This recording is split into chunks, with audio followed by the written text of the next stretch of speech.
And good morning to everyone. Welcome to Perfectionise YouTube channel.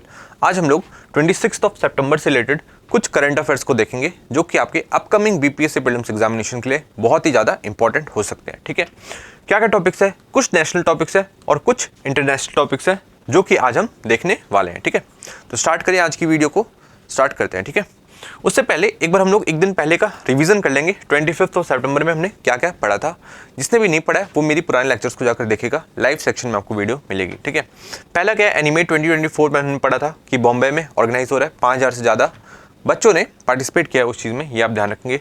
Child pornography से related कि अब ये एक गुनाह बन चुका है, किसके एक्ट के तहत? पॉक्सो एक्ट के तहत, सेक्शन 15 के तहत, ये चीज़ आप ध्यान रखेंगे। ठीक है, ट्रैवल स्लोइंग एजिंग, इसके बारे में बता चुका हूँ।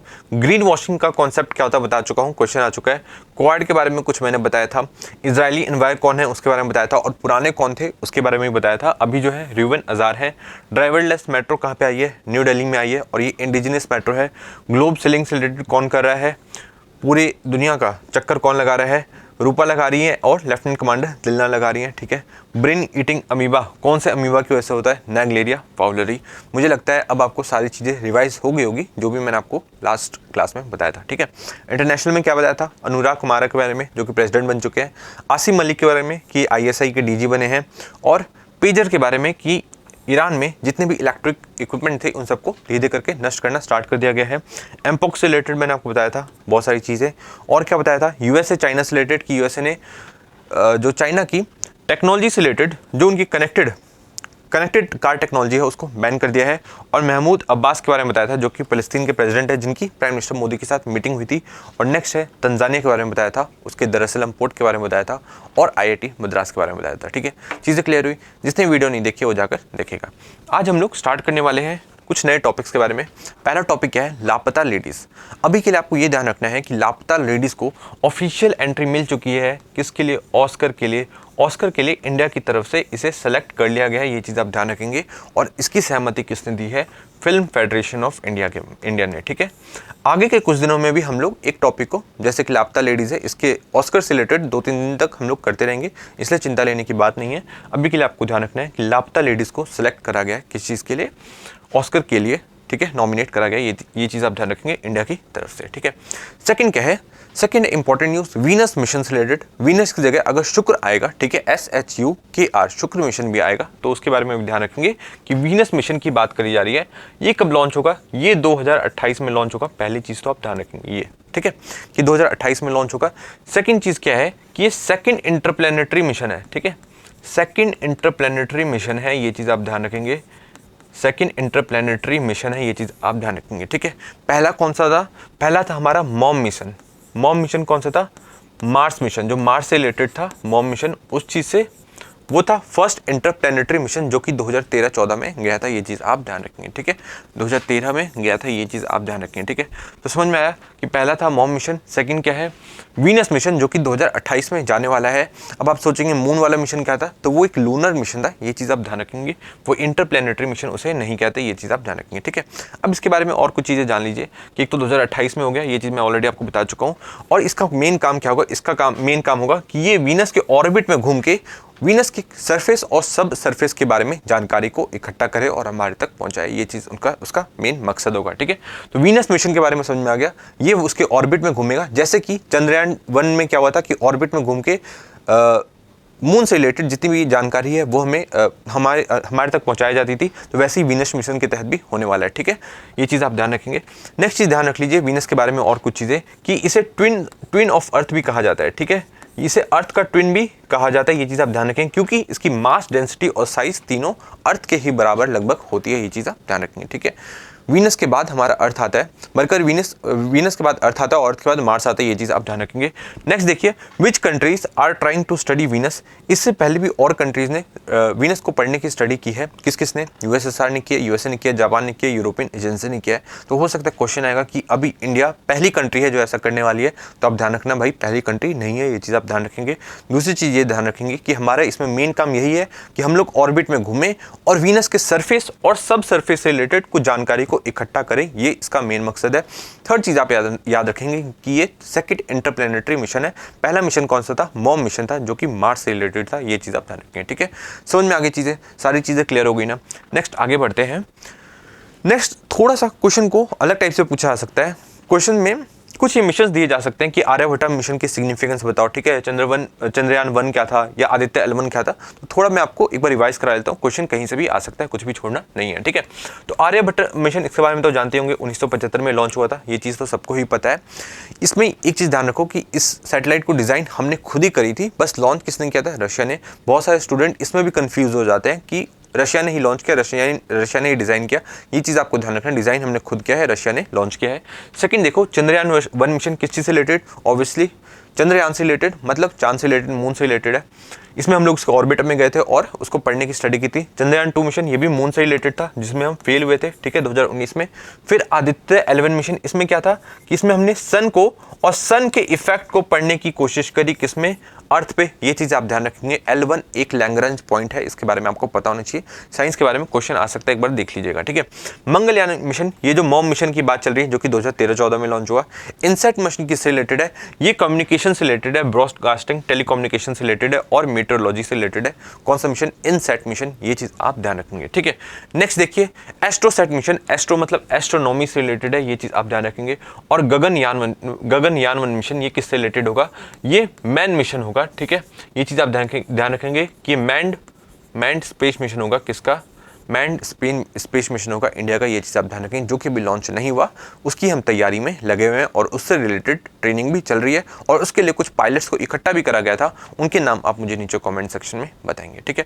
तो अब सारी चीज़ें आपके दिमाग में फिट हो गई होंगी। एक बार फिर से देख लो, वीनस मिशन कब है, 2028 में है और उससे रिलेटेड आसपास की सारी जानकारी मैंने आपको बता दी। एक चीज़ याद रखना, इसमें जो 2 साइंटिस्ट हैं जो कि एक स्पेस में जाने वाले हैं अभी, ठीक है, इंडिया की तरफ से मैंड मिशन के लिए, तो उनके नाम आपको पता होने चाहिए, एक बार थोड़ा सा देख लेना, ठीक है। मैं ऑलरेडी बता चुका हूँ क्योंकि इसलिए मैं आपको बता रहा हूँ, ठीक है। थर्ड क्या है, थर्ड जो न्यूज़ है रेलवे से रिलेटेड है। आपने अभी देखा होगा हाल फिलहाल में कि बहुत सारी जगहों पे रेलवेज को जानबूझ के डिरेल करने की कोशिश करी है, मतलब पूरी साजिश चल रही है। तो इससे रिलेटेड अश्विनी वैष्णव जी ने एक अपना बयान दिया कि हम लोग NIA के साथ मिलके और स्टेट के साथ मिलके ये पता लगाने की कोशिश कर रहे हैं कि कौन हरकतें करने की कोशिश कर रहा है। जब पकड़ा गया तो उसकी बहुत ज़्यादा पिटाई होने वाली है, ठीक है। अब रेलवे से रिलेटेड एक चीज़ जान लो, ठीक है। कई बार बहुत सारे बेसिक क्वेश्चन भी आ जाते हैं, हम लोग टफ क्वेश्चन के पीछे पड़े रहते हैं और कुछ बेसिक क्वेश्चन आ जाते हैं और वहाँ हमारे नंबर कट जाते हैं अगर हमें चीज़ें पता नहीं होती है तो, ठीक है। रेलवेज़ के बारे में जान लो कि सबसे ज़्यादा जो कमाई होती है रेलवेज़ की कौन से ट्रेन से होती है, वो गुड्स को इधर से उधर ले जाने के बाद होती है। ये चीज़ आप ध्यान रखेंगे। 67% जो कमाई है उसकी कहाँ से होती है, गुड्स को इधर से उधर ले जाने के बाद। ये चीज़ आप ध्यान रखेंगे, ठीक है। नेक्स्ट देख लो कि पैसेंजर टिकट से, पैसेंजर ट्रेन से कितनी कमाई होती है, अराउंड 24% के आसपास। ये चीज़ आप ध्यान रखेंगे। और 6 to 7% किससे होती है, जो प्लेटफॉर्म टिकट हो गया और जो चीज़ें होती हैं स्टेशन से रिलेटेड, उन सब चीज़ों से इनकी कितनी कमाई होती है, 6 to 7%। ये चीज़ आप ध्यान रखेंगे, ठीक है। तो रेलवेज़ के बारे में ये चीज़ समझ में आई कि रेलवेज़ की सबसे ज़्यादा कमाई कहाँ से होती है, गुड्स वाले ट्रेन से होती है। सेकंड नंबर पे होती है पैसेंजर वाले ट्रेन से और थर्ड नंबर पे होते हैं प्लेटफॉर्म वाले ट्रेन से, ठीक है।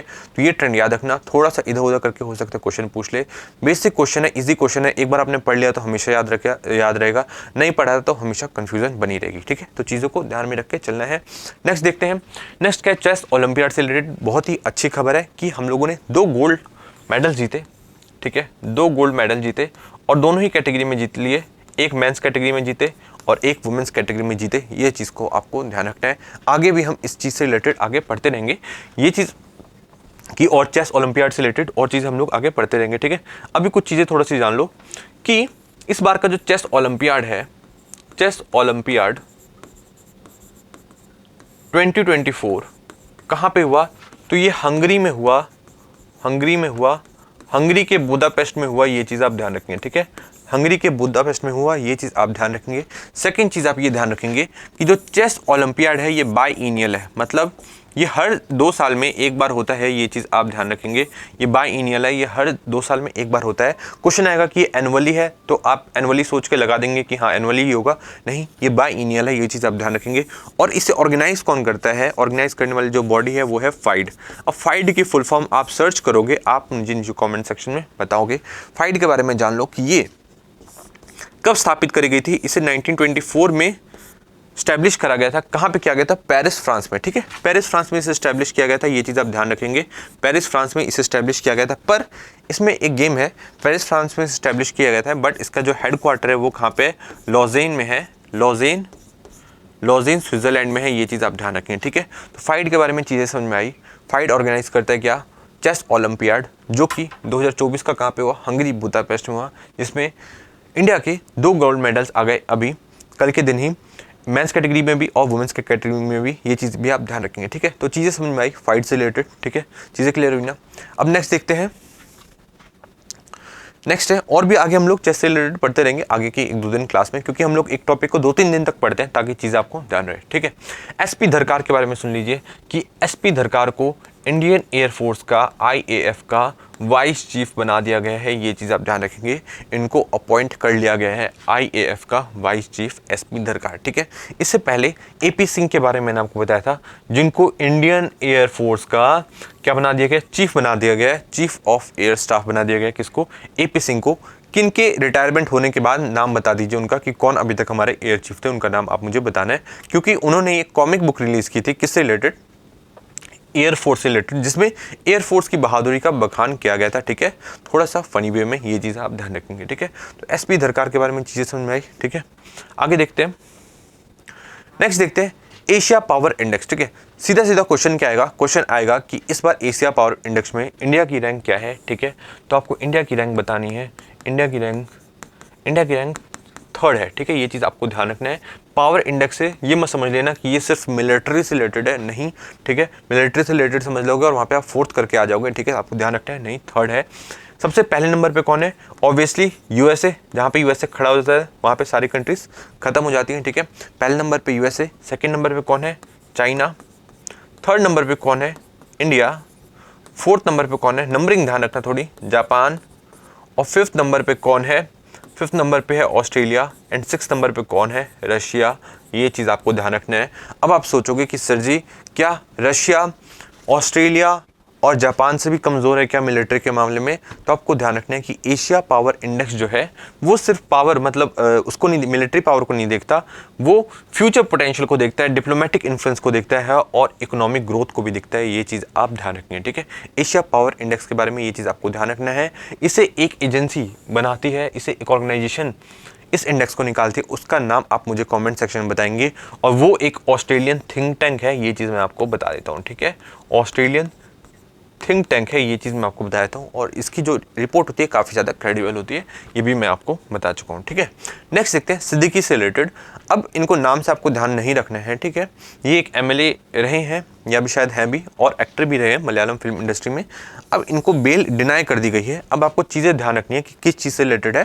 देखो, हेमा कमेटी रिपोर्ट, क्वेश्चन क्या आएगा कि हेमा कमेटी रिपोर्ट किससे रिलेटेड है, हेमा कमेटी रिपोर्ट किस चीज़ से रिलेटेड है, तो आपको ध्यान रखना है कि Hema committee report sexual misconduct से रिलेटेड है, ठीक है। किससे रिलेटेड है, सेक्सुअल मिसकंडक्ट से रिलेटेड है। कौन सी इंडस्ट्री में, मलयालम फिल्म इंडस्ट्री में, ठीक है। कौन सी इंडस्ट्री में, मलयालम फिल्म इंडस्ट्री में। ये चीज़ को आपको ध्यान रखना है, ठीक है। अब क्वेश्चन आएगा कि अभी रिसेंटली मलयालम फिल्म इंडस्ट्री जैसे सीम कमेटी बिठाने की बात कहाँ करी जा रही है, तो वेस्ट बंगाल में बात करी जा रही है। ये चीज़ आप ध्यान रखेंगे, ठीक है। अगर यहाँ पे आएगा सेक्सुअल मिसकंडक्ट है इंडियन सिनेमा से रिलेटेड, तो आप उसको भी कर सकते हैं, ठीक है। हेमा कमेटी की रिपोर्ट, और ये 3 पर्सन्स की रिपोर्ट थी, जिसकी जो चेयरमैन थी हेमा जी थी। ये चीज़ आप ध्यान रखें, जो कि जज रह चुके हैं, ये चीज़ आप ध्यान रखें, ठीक है। ये तीन मेंबर्स थे इस कमेटी में, ये चीज़ आप ध्यान रखें, ठीक है। तो हेमा कमेटी रिपोर्ट को स्टैब्लिश कब करा गया था, 2017 में करा गया था, 2017 में करा गया था, और इन्होंने रिपोर्ट बना के कब दे दी थी, 2019-20 में। ये आप ध्यान रखेंगे। अभी भी जो रिपोर्ट है वो पूरी रिलीज़ नहीं हुई है, बस उसके कुछ अंश मिले हैं, उसी से ये पूरा माहौल बन गया, माहौल पूरा गर्मा गया। ये चीज़ आप ध्यान रखेंगे, ठीक है। तो चीज़ें समझ में आई। ये बेल लेने गए थे, पर इनके खिलाफ जो एविडेंस थे काफ़ी पुख्ता लग रहे थे, ठीक है। कोर्ट को उन्होंने बेल देने से ही मना कर दिया, ठीक है। अब बेल के बारे में आपको ध्यान रखना है। बेल से एक बहुत ही ज़्यादा इंपॉर्टेंट नाता है किसका, आम आदमी पार्टी के कुछ नेताओं का, ठीक है। अब उससे रिलेटेड आपको चीज़ जानना है कि बहुत सारी चीज़ें न्यूज़ में थी, क्योंकि आम आदमी पार्टी के चीफ मिनिस्टर जी, ठीक है, दिल्ली के चीफ मिनिस्टर जी अरविंद केजरीवाल बहुत बार बेल लेने गए, तो उनको बीच में इंटरिम बेल भी मिली थी, ठीक है। इंटरिम बेल भी मिली थी। उससे पहले वो एंटीसिपेटरी बेल के बारे में भी लगा चुके हैं, ठीक है। रेगुलर बेल के बारे में भी लगाते रहते थे। तो आपको एक चीज़ थोड़ी सी पता होनी चाहिए कि ये सारी चीज़ें हैं क्या, ठीक है। हम लोग पॉलिटिक्स में नहीं घुसेंगे, हम लोग चीज़ों को समझने की कोशिश करेंगे कि बेल होता क्या है। तो बेल के बारे में आप ध्यान रखेंगे कि ये है प्रोविजनल रिलीज ऑफ अक्यूज्ड, ठीक है। मतलब जिस पे एक्यूजिशन लगा है, प्रोविजनल रिलीज ऑफ अक्यूज, ठीक है, उसको टेम्पररी, जैसे कि आपको प्रोविजनल डिग्री मिलती है, ठीक है, डिग्री मिलने से पहले एक बार प्रोविजनल डिग्री मिल जाती थी, तो वैसे ही उसको प्रोविजनल डिग्री मतलब एक तरीके प्रोविजनल रिलीज कर दिया गया किससे, जेल से, कि तब तक इन्वेस्टिगेशन चल रही है, तब तक आपको रिलीज करते हैं, बाद में देखा जाएगा, ठीक है। तो प्रोविजनल रिलीज क्या है, बेल है, ये चीज़ आप ध्यान रखेंगे। और ये जो प्राइमरीली है 3 टाइप की होती है, ये चीज़ आप ध्यान रखेंगे, 3 टाइप की होगी बेल। पहली टाइप कौन सी है, सेकंड टाइप कौन सी है, थर्ड टाइप कौन सी है, एक बार हम लोग देख लेते हैं। फर्स्ट तो है रेगुलर बेल, ठीक है, फर्स्ट कौन सी है, रेगुलर बेल, जो अगर आप पुलिस कस्टडी में हैं तो आपको मिल जाएगी, ठीक है, अगर आपका उस टाइप का ऑफेंस रहा है तो आपको मिल जाएगी, अगर कोर्ट देना चाहे तो रेगुलर बेल आपको मिल जाएगी, ठीक है। सेकंड है इंटरिम बेल, जो कि आपको ध्यान रखना है ये शॉर्ट टाइम के लिए होता है। फॉर एग्जांपल अभी अरविंद केजरीवाल जी को यही मिला था इलेक्शन के टाइम पे, ठीक है, 1 महीने का जो बेल मिला था उन्हें इंटरिम बेल मिला था। ये किसी भी रेगुलर बेल की सुनवाई होने से पहले मिलता है, एंटीसिपेटरी बेल की सुनवाई होने से पहले मिलता है क्या, इंटरिम बेल। इसके बारे में आपको ध्यान रखना है, ये बहुत ही शॉर्ट टाइम के लिए होता है, ये भी चीज़ आप ध्यान रखेंगे, ठीक है। कुछ फिक्स टाइम के लिए इंटरिम बेल, एकदम टेम्पररी कुछ टाइम के लिए आपको दे दिया जाता है इंटरिम बेल, ये चीज़ आप ध्यान रखेंगे, ठीक है। थर्ड कौन सा है, एंटीसिपेटरी बेल, ये चीज़ आप ध्यान रखेंगे। एंटीसिपेटरी बेल क्या होता है, जब पर्सन को लगे कि वो अरेस्ट हो सकता है, ठीक है, तो अरेस्ट होने से पहले ही वो बेल लेने पहुंच जाए कोर्ट से कि सर जी अब मेरे खिलाफ ये मतलब षड्यंत्र कर रहे हैं, जो भी कर रहे हैं, मेरे को पहले से आप बेल दे दो ताकि मेरे को अरेस्ट नहीं कर पाए, ये चीज़ आप ध्यान रखेंगे। तो ये एंटीसिपेटरी बेल के लिए गए थे, जो कि कोर्ट ने डिनाई कर दिया, ये चीज़ आप ध्यान रखेंगे, ठीक है। तो समझ में आया रेगुलर बेल, इंटरिम बेल और एंटीसिपेटरी बेल में डिफरेंस चीज़ें समझ में आई, ठीक है। कोर्ट जब चाहे तो आपका जो बेल है उसको खत्म कर सकता है, ऐसी कुछ भी उन पर बाध्यता नहीं है कि एक बार जब बेल दे दी गई तब तक, जब तक उसका टाइम पूरा नहीं होता तब तक जो कोर्ट है वो उसको खत्म नहीं कर सकता, तो नहीं, कोर्ट जब चाहे तब उसको खत्म कर सकता है, ये चीज़ आप ध्यान रखेंगे, ठीक है। तो चीज़ें क्लियर हुई कि नहीं हुई, ठीक है। अब नेक्स्ट देखते हैं, समझ में आई इतनी सारी चीज़ें बेल के बारे में। बेल लगातार ही न्यूज़ में रहा है, ठीक है, पूरे साल बेल बेल बेल बेल चीज़ें चलती रही है, तो आपको बेल के बारे में पता होना चाहिए। क्वेश्चन ऐसे ही याद है क्योंकि यूपीएससी में क्वेश्चन ऑलरेडी आ चुका है, यूपीएससी में क्वेश्चन आया था, I think last year question था वो, किस चीज़ से रिलेटेड, जुडिशियल कस्टडी और पुलिस कस्टडी से रिलेटेड, ठीक है। तो बहुत ही बेसिक क्वेश्चन आते हैं, बहुत सारे पीसीएस एग्जामिनेशन में बहुत ही ज़्यादा बेसिक क्वेश्चन आ जाते हैं, तो ये चीज़ आपको ध्यान रखनी है, ठीक है। नेक्स्ट क्या है, इंडिया ऑस्ट्रेलिया से रिलेटेड। अब इंडिया ऑस्ट्रेलिया से रिलेटेड क्या बातें चल रही थी, सेका से रिलेटेड बातें चल रही थी, आपको ध्यान रखनी है। कभी बातें इंडिया ऑस्ट्रेलिया के बीच में कौन सी चीज़ से रिलेटेड चल रही है, या सेका से रिलेटेड चीज़ें जो है कौन सी कंट्रीज के बीच में चल रही है, तो इंडिया और ऑस्ट्रेलिया के बीच में बहुत ही जोर शोर से चल रही है कॉम्प्रिहेंसिव इकोनॉमिक कोऑपरेशन अग्रीमेंट से रिलेटेड, सेका से रिलेटेड, ये एक आप ध्यान रखेंगे, ठीक है। ये एक तरीके का ट्रेड अग्रीमेंट होता है, ये चीज़ तो आपको पता ही होगा, ठीक है। इंडिया और ऑस्ट्रेलिया से रिलेटेड एक और चीज़ जान लो कि इंडिया ऑस्ट्रेलिया के बीच में ही साइन हुआ था Australia India economic cooperation trade agreement ECTA, ठीक है। साइन हुआ था किसके बीच में, इंडिया ऑस्ट्रेलिया के बीच में 2022 में, ठीक है, 2022 में। और जो सेका है ना, इसी का एक अपग्रेडेड वर्जन है, ठीक है, ये चीज़ आपको ध्यान रखना है। मतलब सेका जो है एक तरीके का फुल फ्लैश समझ लो, जो एक्टा है उसका थोड़ा सा छोटा भाई समझ लो कि तब तक ये कर लेते हैं और बाद में सब कुछ अच्छा रहा तो हम लोग सेका करेंगे, ठीक है। तो ये करने के बाद दोनों कंट्रीज़ को काफ़ी ज़्यादा फायदा हुआ है, ठीक है। ऑस्ट्रेलिया को भी काफ़ी फायदा हुआ क्योंकि उनका जो 85% जो सामान है वो बिना टैरिफ के या कम टैरिफ के कहाँ पे इंडिया की मार्केट में आ पा रही है, जो कि एक वर्ल्ड की सबसे बड़ी मार्केट कही जाती है, ठीक है। ये चीज़ आप ध्यान रखेंगे, ठीक है। तो ऑस्ट्रेलिया को भी काफ़ी फायदा हुआ, इंडिया को भी काफ़ी फायदा हुआ। तो अब इंडिया ऑस्ट्रेलिया के बीच में सेका से रिलेटेड बातें चल रही है, ये चीज़ आप ध्यान रखेंगे। क्वेश्चन आएगा यहीं से, अगर क्वेश्चन ये नहीं आया तो क्वेश्चन क्या आएगा कि अभी टेपा एग्रीमेंट कौन सी कंट्री के साथ हुआ है इंडिया का, तो आपको ध्यान रखना है कि इंडिया का जो टेपा एग्रीमेंट है कौन सी कंट्री के साथ हुआ है, तो एफ्टा कंट्री के साथ हुआ है, ये चीज़ आप ध्यान रखेंगे, ठीक है। अब सोचोगे सर ये एफ्टा कंट्री क्या है, तो एफ्टा कंट्री एक टाइप का एसोसिएशन है, कौन से कंट्रीज़ का, 4 कंट्रीज़ का यूरोप की, ठीक है। चारों कंट्री के नाम मैं अभी आपको बताऊंगा, अब ये जानो एफ्टा कंट्री एफ्टा जो एसोसिएशन है 4 कंट्रीज़ का एसोसिएशन है, उसके साथ हमारा इंडिया का क्या हुआ है, अग्रीमेंट हुआ है, ट्रेड अग्रीमेंट हुआ है। कब हुआ है, ये हुआ है 10 मार्च को, ठीक है, 10 मार्च 2024 को हुआ है ये एग्रीमेंट, ये चीज़ आप ध्यान रखेंगे और उससे इंडिया को बहुत ही ज़्यादा फायदा होने वाला है, ठीक है। अब एक बार एफ्टा कंट्रीज़ के बारे में देख लो कि एफ्टा कंट्रीज़ कौन सी है। नॉर्वे हो गई, देखो आइसलैंड, लिंचेस्टाइन, नॉर्वे और स्विट्जरलैंड, ठीक है, जिनके नाम आप जनरली न्यूज़ में जल्दी जल्दी नहीं भी सुनते, वो भी नाम है इसमें, ठीक है। तो आइसलैंड हो गया, नॉर्वे हो गया, स्विट्जरलैंड और लिंचेस्टाइन, ये 4 कंट्री एफ्टा के अंदर होती है और इनके साथ हमारा क्या हो गया, इकोनॉमिक ट्रेड अग्रीमेंट हुआ, ये चीज़ आप ध्यान रखेंगे। अग्रीमेंट का नाम है टेपा अग्रीमेंट, ये चीज़ आप ध्यान रखेंगे। कब हुआ, 10 मार्च को हुआ, ये आप ध्यान रखेंगे। और इसकी सिग्निफिकेंस ये है कि इन चारों कंट्री ने क्या बोला है कि हम लोग $100 बिलियन इन्वेस्ट करेंगे, ठीक है। ये इसकी सिग्निफिकेंस है, बहुत ज़्यादा इंपॉर्टेंट है। $100 बिलियन, इतना बड़ा उन्होंने एक तरीके का प्लेस लिया है कि हम लोग इंडिया की इकोनॉमी में $100 बिलियन को इन्वेस्ट करने वाले हैं अगले 15 साल में। ये चीज़ आप ध्यान रखेंगे, अगले 15 साल में $100 बिलियन इन्वेस्ट करेंगे और 1 मिलियन के आसपास, मतलब 10 लाख के आसपास तो हम लोग डायरेक्ट जॉब प्रोवाइड कर देंगे 15 सालों के अंदर, ठीक है। ये चीज़ आपको ध्यान रखना है। टेपा एग्रीमेंट के बारे में क्वेश्चन क्या आएगा कि टेपा एग्रीमेंट किसके साथ हुआ है। हो सकता है इन चारों कंट्री के साथ सिर्फ 2 का या 1 ही का नाम हो, तो आप उसको भी टिक लगा के आ सकते हैं, ठीक है। नहीं तो नाम की जगह, कंट्रीज की जगह आपसे पूछा जाए, लिखा जाए एफ्टा के साथ हुआ है, तो ये भी आप ध्यान रखेंगे क्योंकि एफ्टा एक एसोसिएशन है इन 4 कंट्रीज का, ठीक है। लोकेशन समझ में आ गई, यूरोप साइड में है, ये चीज़ आप ध्यान रखेंगे, ठीक है। नेक्स्ट न्यूज़ की तरफ जाते हैं। अश्विनी वैष्णव से रिलेटेड अगेन न्यूज़ है, वही ट्रेन से रिलेटेड न्यूज़ होगी, तो इसको छोड़ के आगे बढ़ेंगे। नेक्स्ट देखते हैं, नेक्स्ट क्या है। नेक्स्ट है अपाचे हेलीकॉप्टर से रिलेटेड। अब इसके बारे में जान लो कि अपाचे हेलीकॉप्टर से रिलेटेड क्या है। तो पहली बात तो यहाँ पे गलती मत करके आना है, ऑप्शन में क्या होगा कि ये फ्रांस की कंपनी है जो प्रोवाइड कर रही है अपाचे हेलीकॉप्टर, तो आपको ध्यान रखना है, नहीं ये बोइंग है। पहली बात तो कंपनी का नाम कौन सी है जो कि अपाचे हेलीकॉप्टर देने वाली है, वो बोइंग है। और सेकंड क्या चीज़ है कि ये यूएसए की कंपनी है, ये चीज़ आपको ध्यान रखनी है, ठीक है। तो अपाचे हेलीकॉप्टर के बारे में समझ में आया। और बोइंग जो है ये यूएसए में इंडिया के जो पायलट्स हैं, ठीक है, और टेक्नीशियन उनको ट्रेन भी करेगी, ये चीज़ आप ध्यान रखेंगे। और हम लोग बहुत जल्द उनसे अपाचे हेलीकॉप्टर भी ले सकते हैं, ये चीज़ आपको ध्यान रखना है, ठीक है। नेक्स्ट क्या है, JNK election, Jammu and Kashmir election से रिलेटेड। अब इससे रिलेटेड न्यूज़ मैंने आपको ऑलरेडी बता दी है कि JNK में इलेक्शन चल रहे हैं, प्लस मैंने ये बताया था कि बाहर दूसरी कंट्री से ऑब्जर्वर्स को बुलाए गए हैं। अब मैं आपको क्या बोलता हूँ कि आप रोज़ न्यूज़ पढ़ो और उसको अपनी जो प्रीवियस आपने जो भी मेरे से सीखा, ठीक है, उस पर बिल्डअप करते जाओ, उसको ऊपर बढ़ाते जाओ, तभी चीज़ें याद रहेगी, ठीक है। एक बार में पढ़ने की पूरी कोशिश मत करो, नहीं तो कुछ भी ध्यान नहीं रहेगा, ठीक है। अब JNK में इलेक्शन हुआ, हमने क्या बुलाए थे, बाहर से ऑब्जर्वर बुलाए कि आओ हमारी कंट्री में देखो कि कैसे हम लोग कितनी ज़बरदस्त तरीके से इलेक्शंस को कंडक्ट करते हैं, ठीक है। हम लोगों ने बुलाए भी और 15 कंट्री के डेलीगेट्स आए, उसमें यूएसए के भी शामिल थे, ये चीज़ आपको ध्यान रखना है। चाइना को तो हमने इन्वाइट ही नहीं किया था, ठीक है, चाइना तो ऑलरेडी डेमोक्रेसी नहीं है। तो यूएसए को भी इन्वाइट किया था और यूएसए आया भी, उन्होंने अपने डेलीगेट्स भेजे भी। उन्होंने कहा कि क्या कमाल का आप लोग इलेक्शन कराते हो, बहुत ही फ्री एंड फेयर है, ठीक है। चीज़ समझ में आई। क्वेश्चन क्या आएगा अब कि सेम सेक्स मैरिज से रिलेटेड अभी एक्सेंट कहाँ मिला है, मतलब एसेंट कहाँ मिल गया है, ठीक है। मतलब जैसे हमारे प्रेसिडेंट साइन करते थे, तो जैसे थाईलैंड में किंग होते हैं, तो थाईलैंड ने किंग ने सहमति जता दी है कि वहाँ पे अब सेम सेक्स मैरिज हो सकती है। तो ये चीज़ आप ध्यान रखेंगे, कहाँ पे हुआ है, ये चीज़ थाईलैंड में हुआ है और ये साउथ ईस्ट एशिया की पहली कंट्री बन चुकी है, ये चीज़ आप ध्यान रखेंगे। अब आप मुझे नीचे कमेंट सेक्शन में बताइए, क्या जापान में ऐसा कुछ है, क्या जापान में सेम सेक्स मैरिज अलाउ है कि नहीं, ये आप मुझे नीचे कमेंट सेक्शन में बताएंगे, ठीक है। नेक्स्ट चीज़ समझिए और देखो कि साउथ एशिया में कौन सी कंट्री है जिसने अलाउ कर दिया किसको सेम सेक्स मैरिज से रिलेटेड, ये आप मुझे नीचे कमेंट सेक्शन में बताएंगे, ठीक है।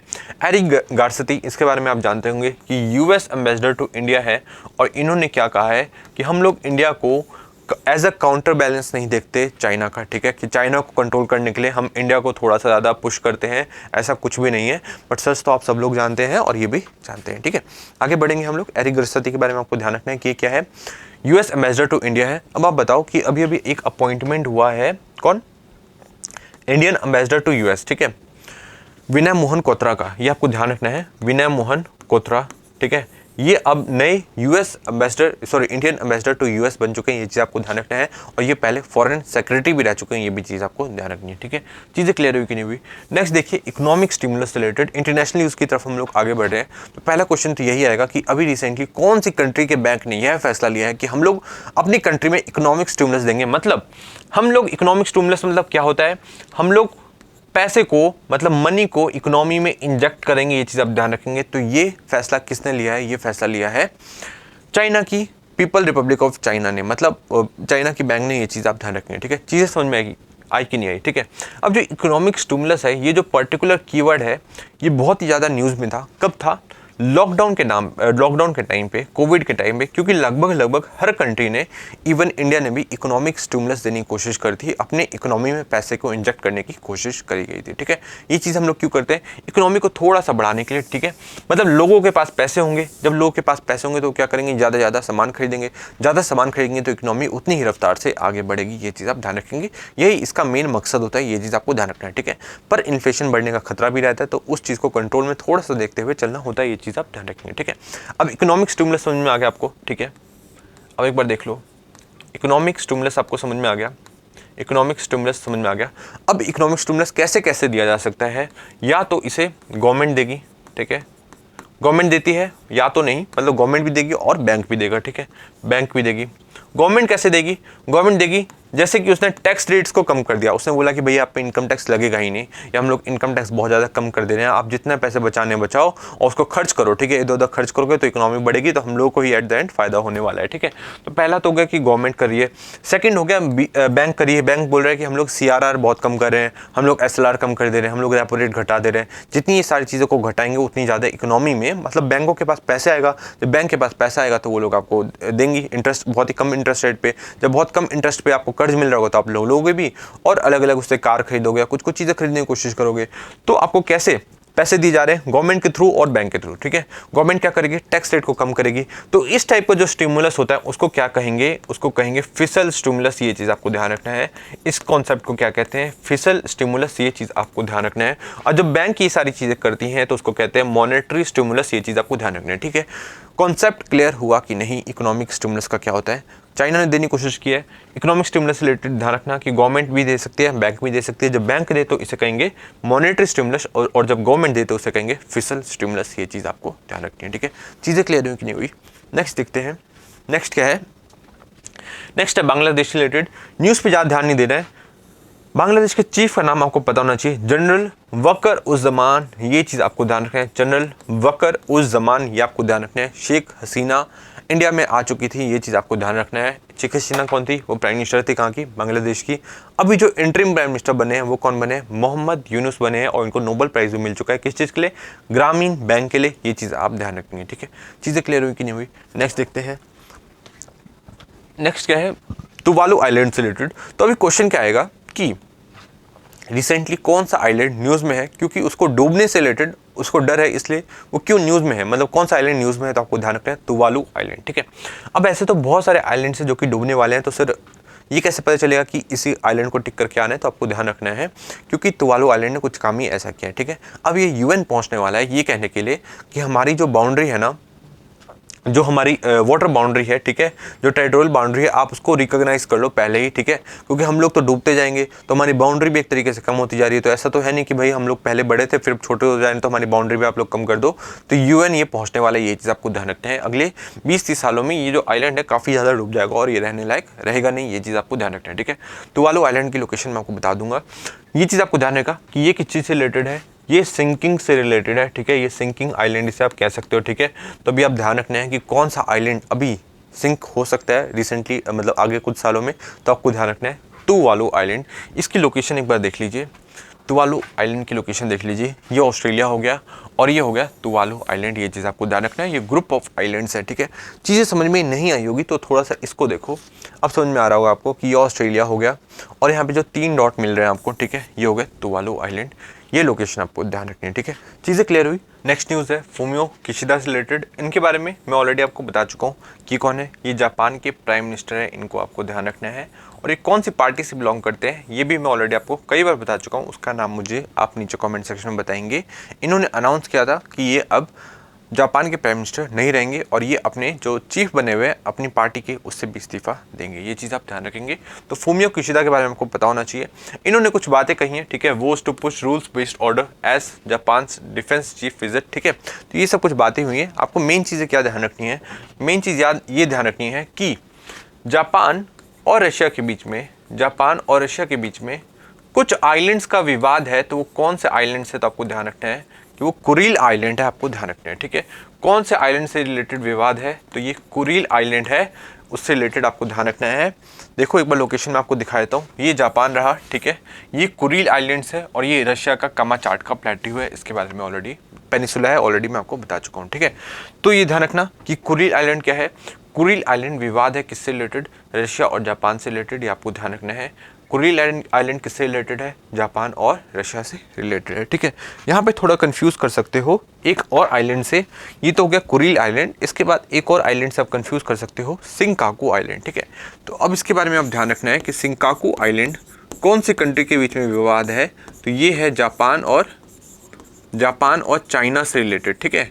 और कुरिल आइलैंड किससे रिलेटेड है, ये है जापान एंड रशिया से रिलेटेड ये चीज़ आपको ध्यान रखनी है, ठीक है।